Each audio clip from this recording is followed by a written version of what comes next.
Hey everybody, I'm Doug, that's Connor, and this is the Bethel School District Presents podcast. And as always, we are on location this week at Graham Elementary with 28-year veteran teacher Jen Mielke. Jen, welcome to the show. Thank you. Thanks for having me. You're laughing a little when I said 28-year veteran. I can't possibly be 28-year veteran. I'm brand new. And that is amazing. We love that. We love that, especially when you're in one building the whole time. What was it that made you want to be a teacher in the first place? I picked this career at about age 8. Wow. And so I was going to be a teacher. My grandmother was a teacher, but I don't remember that I knew that at 8. So I got to think it was Mrs. Shookman, my third grade teacher. Shout out Mrs. She was Shookman. Amazing. What was it about Miss Shookman specifically that you remember? She sat in a rocking chair and read to us. What better job is there? Right. Mr. Shookman brought in a giant carrot from their garden once. Like it was those connection-y things, right?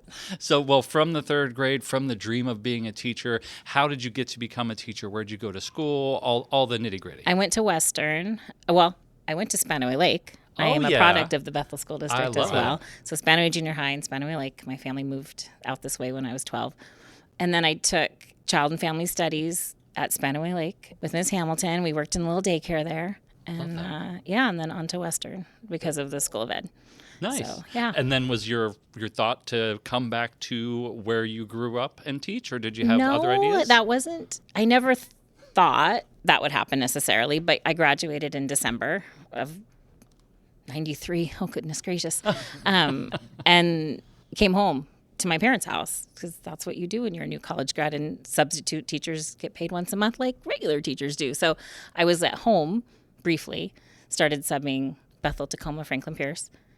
I landed at Graham. I love it. Yeah, I subbed at lots of buildings. And before we started, you said you bloom. Yeah, bloom where you are planted is something my mom has said, bought me cards with it, bought me mugs with it, whatever. So I landed here, and this is where I became who I am as a teacher. And over your nearly 30 years here. Oh, man. Ouch. Yeah, that was just mean. How have your teaching methods kind of evolved over those years? And has anything been a constant? Love them first. I think I grew more relaxed, right? There was an interesting shift as parents were older than me. Parents were the same age as me. Parents are much younger than I am. And that confidence and just knowing your craft. And I never thought I'd land in first grade for so long. I taught third and fourth grade the first 16 years of my career, and then came to first grade 12 years ago. So that younger kid joy, so fun. And so it's different. I loved third and fourth too, but man, there's something about these little people. Like I said, that confidence. Those first couple years, it can be nerve-wracking. Just feeling it out. Yeah. And you don't realize, and maybe we'll talk about this more, but how much of a partnership the parents want. When you're new, you're a little nervous of the parents, as Ginny B. Jones would say, nervous of them. Because they're also old. Sure, yeah. And then now the kids are like, my grandma's younger than you. Oh, well, that's fun. Oh, that's helpful to know. Thank you. So, yeah, don't wait till you're in your 50s to get that confidence, because the parents want to work with you. That's great. So. Well, I'm sure the staff here wanted to work with you too. Who are some of the folks that were here when you started that really helped you out and set you on the right path? Oh gosh, my team when I started, Debbie McLaren, who ended up she was assistant principal at Camas before taking a principal job in Yelm. She's retired now. Carrie Martin, who was our director of curriculum for a while, she's been quite a mentor for me. And then Robin Burke, who teaches 2 rooms away, has been a team member at 3 different grade levels since I started. Carrie Berglund, who's a counselor at Cougar Mountain, she was a team member when I started. So they're still my people. Those are still my people. And I imagine, a lot has changed from when you started to where you are now, but I can't imagine there's much bigger than the technology shift. It's been huge for all of us. You were teaching prior to our one-to-one iPad educational system, and now you're here with it. What has that change been like for you as a teacher, kind of adjusting to that? On one hand, yes, that's a big change. On the other hand, it's me in a room with the kids, and we have a lot to cover. They're working and I'm working, and the technology part, I don't get ink on my hand from an overhead, but I'm still writing stuff on a dot camera that's on that it isn't that different, that piece of it. But when I think about like the world building I can do, because if a kid has never heard of what a fig was, in 2 seconds I have a picture of a fig on the screen and we could talk about it. We no longer have to wheel a cart of encyclopedias to our room. That I was doing that in 3rd grade when I started. So that immediacy of a visual representation of something they've never seen. We never run out of math manipulatives if we have them on our iPad. So that's lovely, though I also firmly believe kids have to hold math in their hand, so that we need the other stuff too. So it does not replace. Just a Especially not. It's just a tool. And my kids, if I say, is it a toy? They say, no, it's a tool. That's good. Yeah. So the basics are still the basics, at least at 1st grade. Yeah. And the teachers still teach. Teachers the still tools teach. can change. Yeah. But like I said, I love being able to show them. Mm-hmm. So you've never been to this museum? We can take a virtual tour of it. So, Right. It is really yeah, cool. brings the whole world right into our room. That's awesome. Well, the iPads are one big change. What other changes have you seen in education? I'm sure curriculums have come and gone and all kinds of other things. Yeah, I mean, it feels like sometimes there's big swings, but I feel like really in the last 20 years, the swings are incremental, right? We're fine-tuning a lot of things. I don't think math instruction, I've been through 4 math curriculums maybe? I'd have to double check that, but a bunch. And the changes between those have been fewer. I think I'm really excited about a more clinical approach to teaching reading, that moving to 1st grade, whole new world to teach someone how to read versus being at 3rd and 4th where I'd been. Right. And so that the whole science of reading and that you have to unlock the code. And I was not taught that in school. I wasn't taught that my first 20 plus years in this district, but that is where we are now we got to unlock that code for them. Mm-hmm. And so that is newer in the last couple of years. Nice. And you mentioned that, and there is a new ELA curriculum coming that's being piloted now. And you already talked about math a little bit, and Eureka Squared is our latest curriculum. What has been your experience with that so far?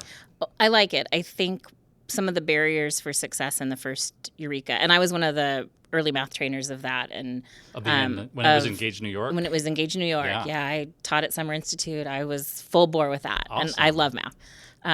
So this second version of it, some of the barriers are in place for so much reading for little people who can't read, and so to put those barriers, they couldn't get to the math because they couldn't get through the meat of the text, and so that's lifted, so their heavy work can go into the math, not the decoding, which is helpful. Yeah, I like our new teacher's guides. I think it's user-friendly. We've got the digital components I like. Very good. So, yeah.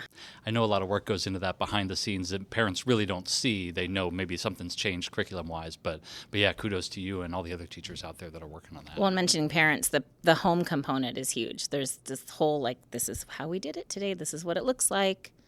Have your child show you if you want them to, And as everyone knows, and as we're hearing right now, a lot goes into this job. This is not an easy job. There's a lot of facets. It's always changing.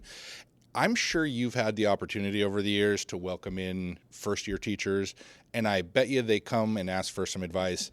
What do you tell a first-year teacher to kind of get them going on the right foot? Breathe.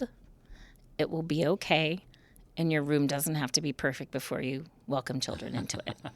So you've got the tenants out there. It's like, this has worked for you. Yes, and you've got us. You've got a team. So Graham has always been very strong in teaming. I mean, that's why I stayed, right? So use your team. We have you. Don't be afraid to ask for help. Don't be behind that door struggling. Come to our room. You can't do this alone. You will not make it 28 plus years by yourself in this job. And was there someone when you got here at Graham who kind of did the same thing for you and gave you some of that advice? Yeah, so I started off, I taught 3rd grade, but I didn't have a room. Mm-hmm. So I taught each 3rd grade a different subject to help alleviate because their class sizes were crazy. Gotcha. And so that 3rd grade team are still some of my closest friends. We're celebrating a birthday together this weekend. Awesome. And then when my first full-time, these are your kids and this is your classroom, was 6th grade. And Bev Doro was my mentor teacher. And she retired, 10 years ago. But she was, you don't get through this job alone. So she helped me, showed me what was important, what you could push to the side for a moment, how to prioritize. Are those pieces of advice the same thing that you would tell yourself if you could go back in time and give yourself advice on that first day? What would I tell someone that maybe they didn't tell me? Sleep. I'm a better teacher when I take care of myself, and we maybe didn't throw the phrase self-care around in the late 90s, early aughts as we do now. But it's so important. And your first piece of advice for a new teacher was breathe. Breathe. Yeah. Yeah. I mean, you can't burn yourself out. Like, Well, you can. You can. But you Like, shouldn't. you won't succeed, right? If you do against it, you will not keep in this job. Yeah. So we were talking about reading. You're, I'm sure, reading to your students constantly. What sticks out to you over all these years, or maybe even something that's brand new, that's just a kind of masterpiece for this grade level? oh gosh. I've started a few years back a project called Classroom Book a Day. My bulletin board's right outside the door. You'll have to take a peek before you go. And it is a priority for me that I read to them every day, unless it's insane. And then I read 2 books the next day. And so I have used those books to cover all sorts of things. We talk a lot about big feelings in first grade. So there's lots of books about big feelings, about families, about holidays, about cultural differences. Sometimes we read a book just because it's hilarious. One of my current favorites is We Don't Eat Our Classmates, which is about a little T-Rex named Penelope. It's a series. Oh, yeah, it's the highlight of our day. I love that. Highlight of our day. And it goes back to your memory of your teacher in the rocking chair reading. Yeah. They hold me to it. We haven't read yet. Well, and what an awesome thing that just kind of goes through all these years and decades of teaching. That's a constant. You know, technology is changing. People are reading books to their students every day. They've been doing that for a long, long time. It's still working, so it's amazing. It's me in a chair and the kids on a floor and a book, and that has not changed. If you were to look back at your career, what would you say is something you're most proud of? So I'm a crier, so get ready for that. Gosh, they're little squishy faces at the end of the year. Aww. And they grow so much, and they're so excited. And so there's that immediate, what I'm proud of all the time. And then when I have parents reach out to me later, like, you don't always know the impact you're having.